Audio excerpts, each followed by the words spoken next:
আপনি রাত্রেবেলা সূরা মুলক তেলাওয়াত করবেন। কোন সূরা? সূরা মুলক যে ব্যক্তি রাতের বেলা তেলাওয়াত করে, এই ব্যক্তি মৃত্যুবরণ করলে ইনশাআল্লাহ তাআলা তার কবরের আযাব হবে না।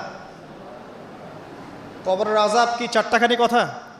সূরা মুলক তেলাওয়াত করলে এই ব্যক্তিকে সূরা মুলক কবরের আযাব থেকে বাঁচিয়ে দিবে ইনশাআল্লাহ। 30টা আয়াত মুখস্থ করে ফেলতে পারেন। কোরআন তেলাওয়াত করা শিখলে আপনি আয়াতুল কুরসি পড়তে পারবেন। কোনটা? আল্লাহু লা ইলাহা ইল্লা হুয়াল হাইয়ুল কাইয়্যুম, এখান থেকে শেষ পর্যন্ত। সূরা বাকারার আয়াত নাম্বার 255। প্রত্যেক ফরজ নামাজের পর যে ব্যক্তি বিশুদ্ধ করে আয়াতুল কুরসি তেলাওয়াত করবে, মৃত্যু ছাড়া তার জান্নাতে যাওয়ার কোনো বাধা নাই। সুবহানাল্লাহ।